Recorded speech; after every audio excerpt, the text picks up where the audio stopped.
This ain't his days, no. 40 on me, that's a bribe. You not sanction on the block. Send 100 shots to your top. You know I'm like that. 3 to 1, but I still fight back. Keep the pistol on the right like a right tap. Let's go.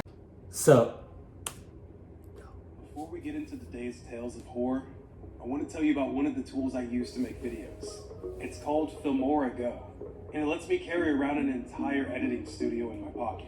With Filmora Go, my entire project is laid out on a convenient timeline, letting me jump between clips with a touch.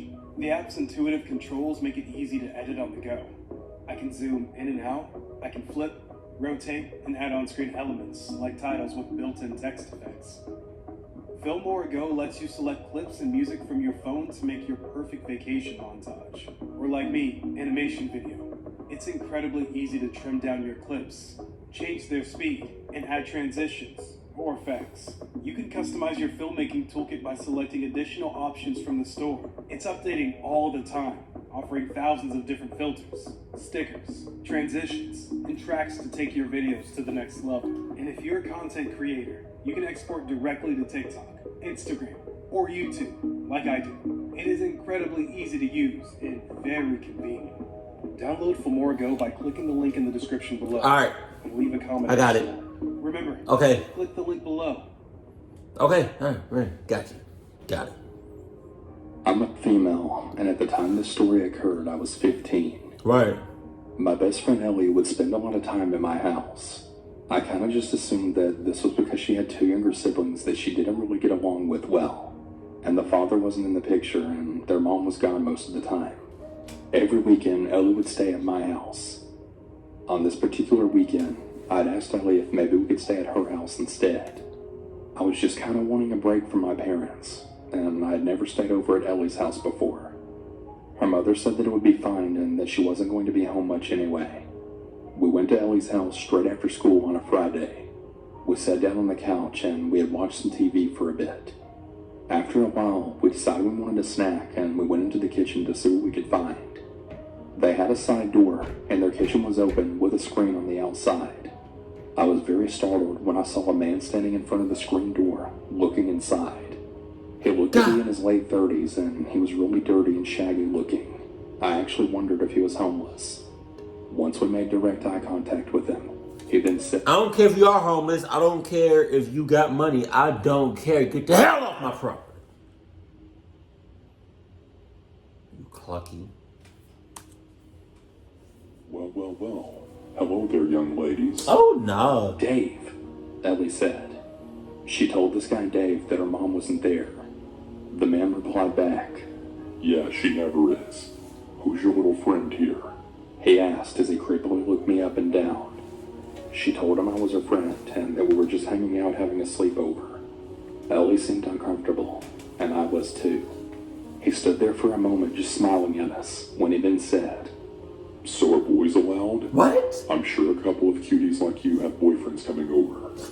We grew increasingly uncomfortable, and Ellie told him that she had to watch her brother and sister for the night, and that her mom would be home later. I knew that wasn't true, though.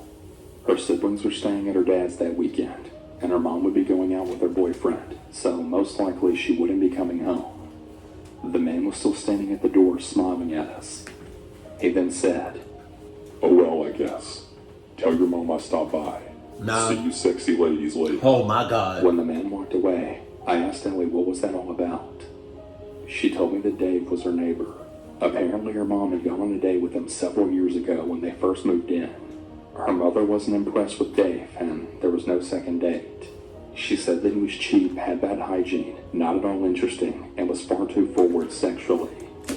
I guess this Dave character would stop by frequently trying to get the mom's attention and then flirt with her, much to everyone in the household's dismay. Ellie also said in the last couple of years he seemed to start taking more interest in her, even making the horrific comment about how she's grown up enough to wear bras now, and suggesting that she should come over in a bikini to sunbathe on his deck. I was totally horrified. What a creep. We tried to relax some and forget about the creepy neighbor. We ate some junk food, watched some of our favorite shows, and also took some quizzes out of teen magazines. It was getting dark and we were starting to want dinner, so we ordered a large cheese pizza. Not even 10 minutes later, after the pizza had arrived, there was a knock at the front door. both really surprised as it was going on 9 p.m. at this point, and we weren't expecting anyone. Ellie got up and looked out the peephole. She looked right back at me wide-eyed. She put her finger up to her mouth. If you wasn't expecting anybody to come over, why did you get up?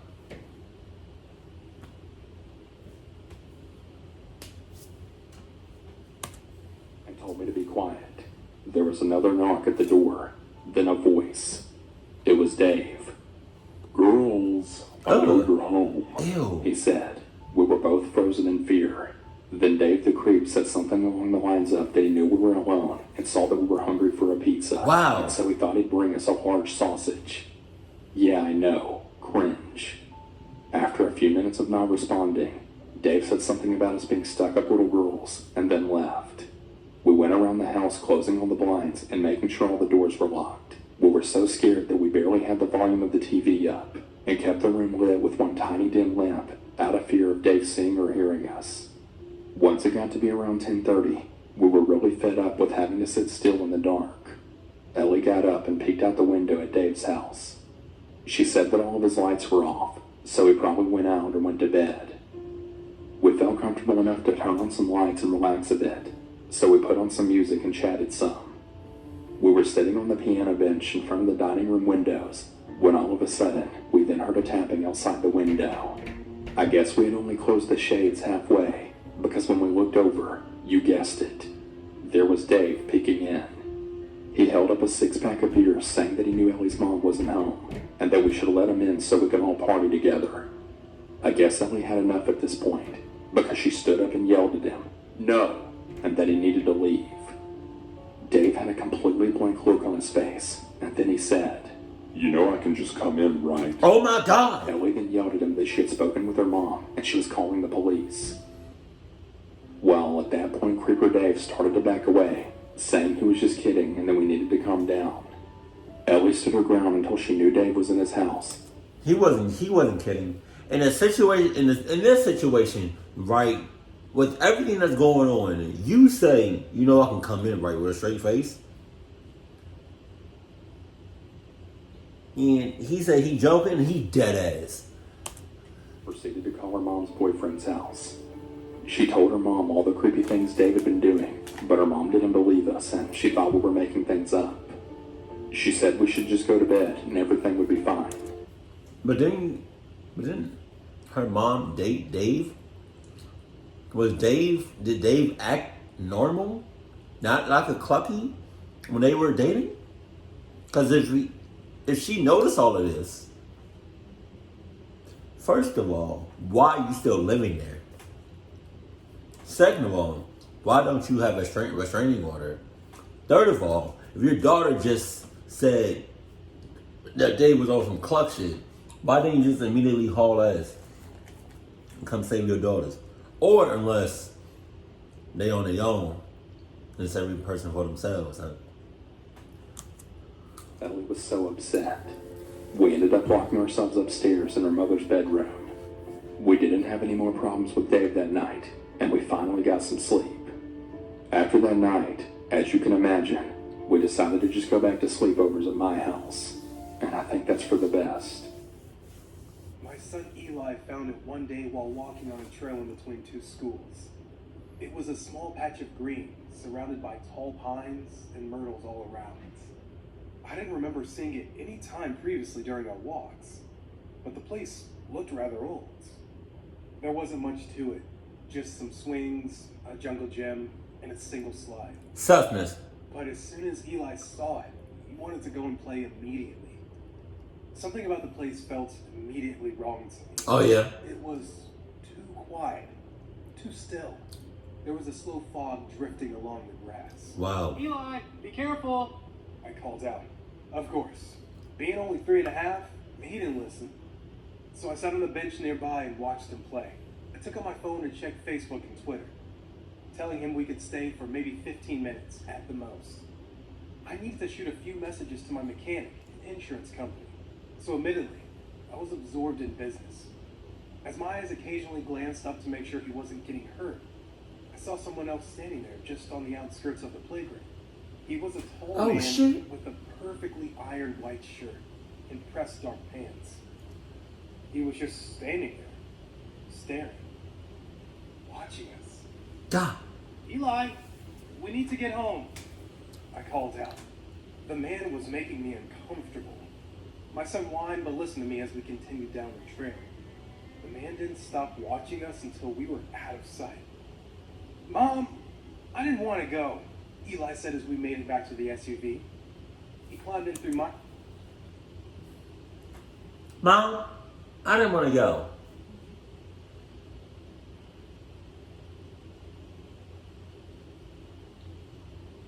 You got two options.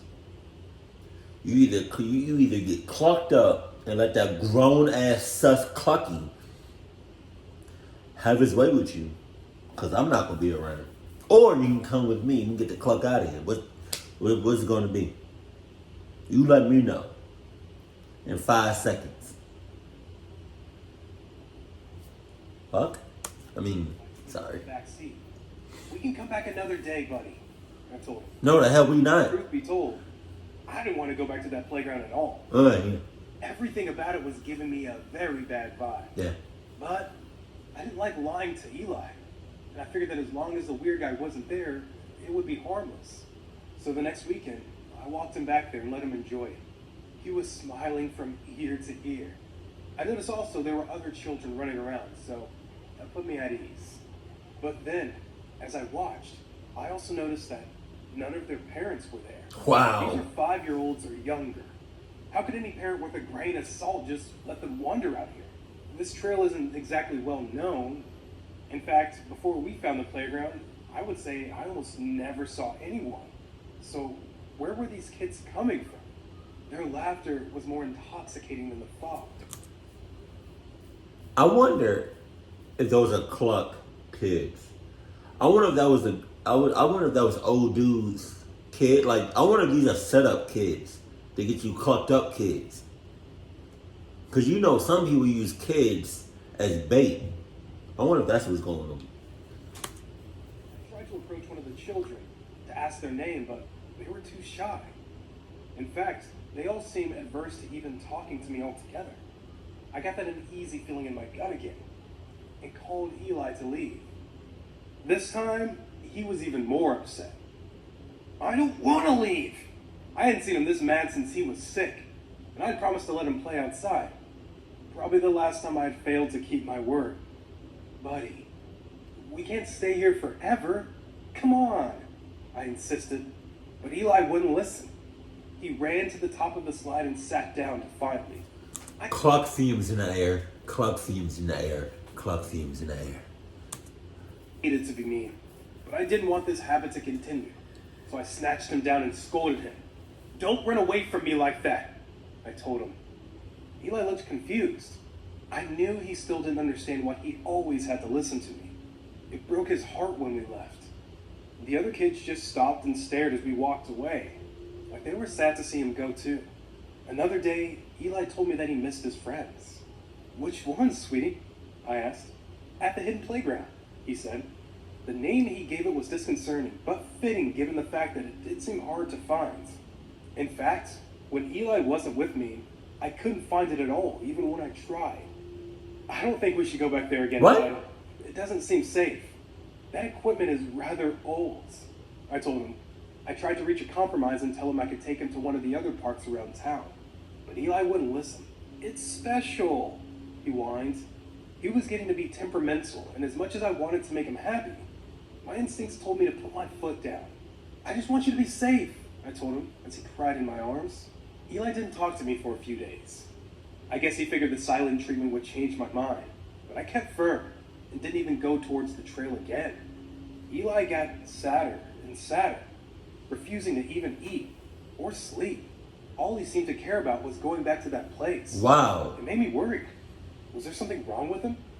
He was always in his room and rarely came out. Finally, I gave in. I told him we could go back one last time. Oh my You God. should have seen his face light up. Like a kid at Christmas. We can go one more time. I know, right? Psych, nigga. He was so happy as we made it towards the creepy swings. But my defenses immediately returned when I saw the tall stranger nearby. Why was he always here, watching these children play? Eli, stay close where I can see you, I told my son. How about you stay I was close? approaching and offered to push him on the swing. Don't touch my boy, I warned the stranger. Mom, I'm gonna be okay, Eli said in frustration. How about I push him? Can I push him? Let me push him. Can I push him? Let me push him. I'm gonna push him. Don't touch him. Don't touch him. For 3 years old, he always acted like he was 30. He is safe with me. No. What? I'll call the cops, I said angrily. But the man paid me no mind. He helped my son into the swing and began to push. The smile on Eli's face was so big. I was in a mix of emotions trying to decide how best to handle the situation. Look how happy he is here. Okay. The stranger gestured to the other children nearby. They hadn't been there a moment before. They all are. The way he said it made a chill run up and down my spine. Their laughter kept echoing in the still air. What is this place? I asked. I keep them safe until they are ready to move on. What? The stranger explained softly. He was looking at Eli and seeing him laugh. It sounded so perfect. Move on? I repeated. His words made sense, but they sounded hollow and distant. When they are ready, they stay here. He added. I felt my mouth go dry. My son got off the swing and started chasing after some of the other kids. Stay? He can't stay, I said desperately. My hands were shaking. I felt paralyzed. I called to Eli to leave, but he wouldn't listen. It's okay to let go, the man insisted. He touched my hand and smiled. Eli ran up next to me and tugged at my pants. Mommy, there's a tree house and a merry-go-round. Can I go, Mommy? No. Can I? I don't think I can remember a time he was happier. I got down on my knees and ruffled his hair. Under the hairline, I saw the scar that ran across his head from where the car had struck him. The truth hit me like a ton of bricks, and tears welled up in my eyes. It was time to let go. What? Sure, bud. Go have fun. What the? He hugged me as tight as he could, and then ran towards the tree line. Oh my God. The man followed behind and then nodded toward me in thanks. A moment later, they were gone. I stood there a moment longer, transfixed by the sights I had just seen, watching as the swings and the slides faded away, until nothing was left but the green grass. I go there from time to time now, to lay flowers down. Sometimes I see another parent doing the same, as we share a bond of silence over our loss. Oh shit!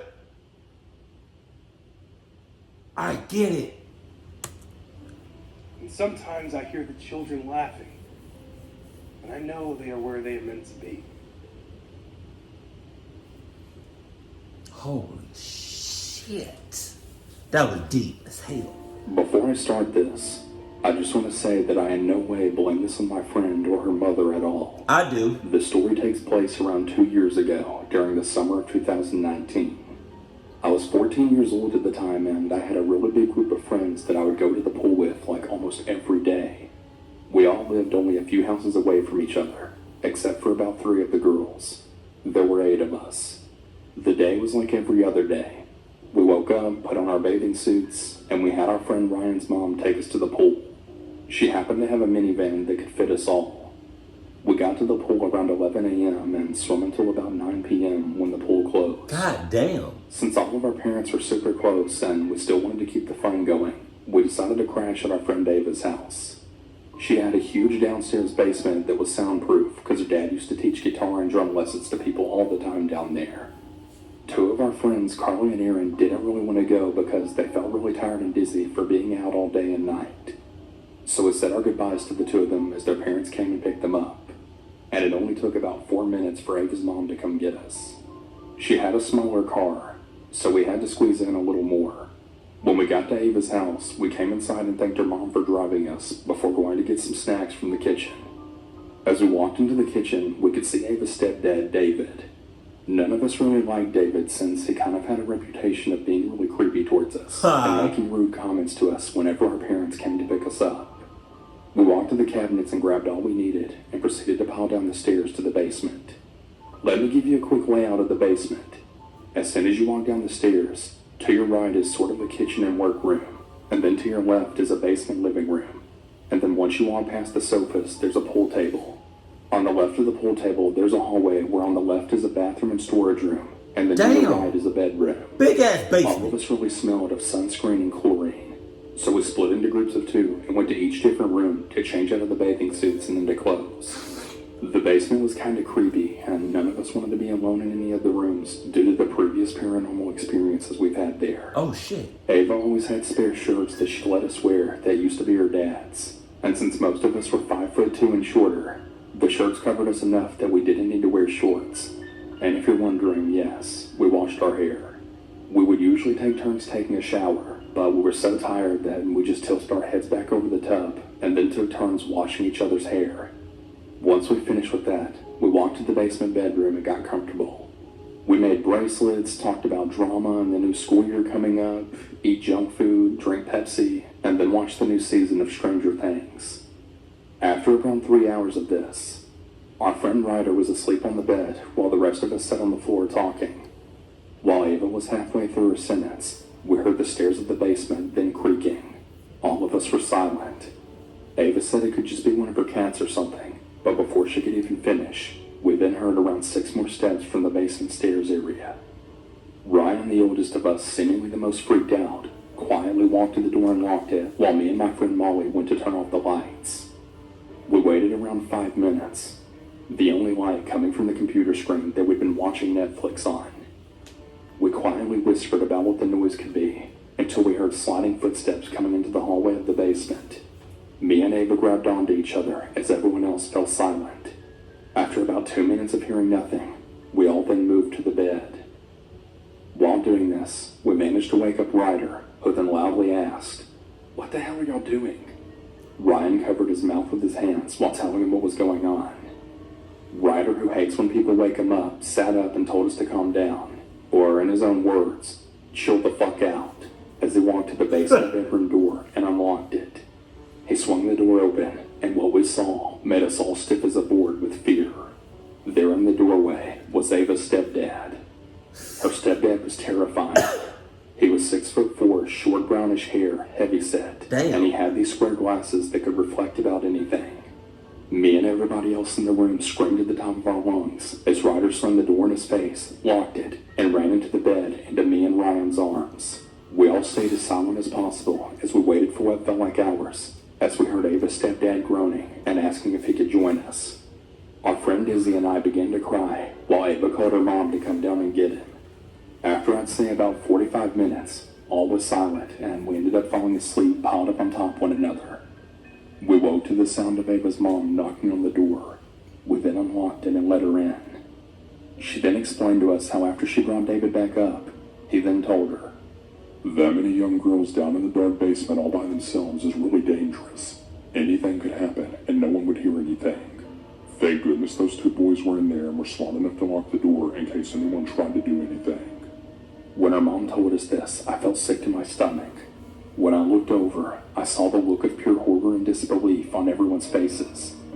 After that, we all decided to go home. I'm 16 years old now, and Ava's stepdad passed away due to the coronavirus. Me and those girls aren't as close anymore, but that night and all the other experiences we've had since then have stayed between us, and they probably always will. Man, hold on. This story, this one right here, that was deep as shit. From what I can tell about the second story was that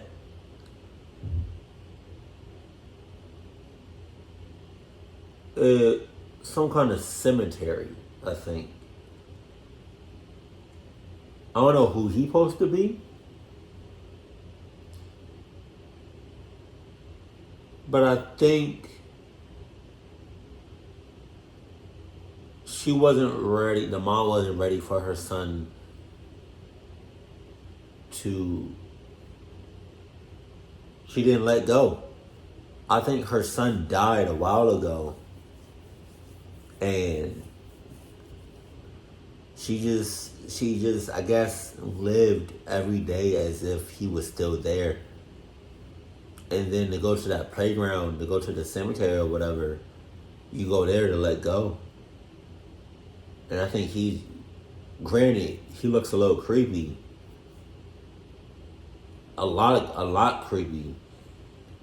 But it's just like, I think he was there to, I guess, comfort the people, the parents.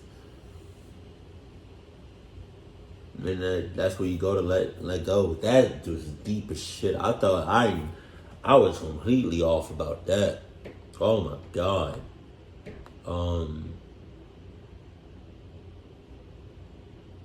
The first story. It's crazy how anybody can just, without a restraining order, it's crazy how anybody can just, like, just go up to your property, go up to your what's the names, and just harass people, hurt people. That's ridiculous. Like, that's crazy as shit. But Jesus. Yeah, man. Yeah. But I'm done talking. Keep it cool, keep it classy, and I love you. Stay happy, my family.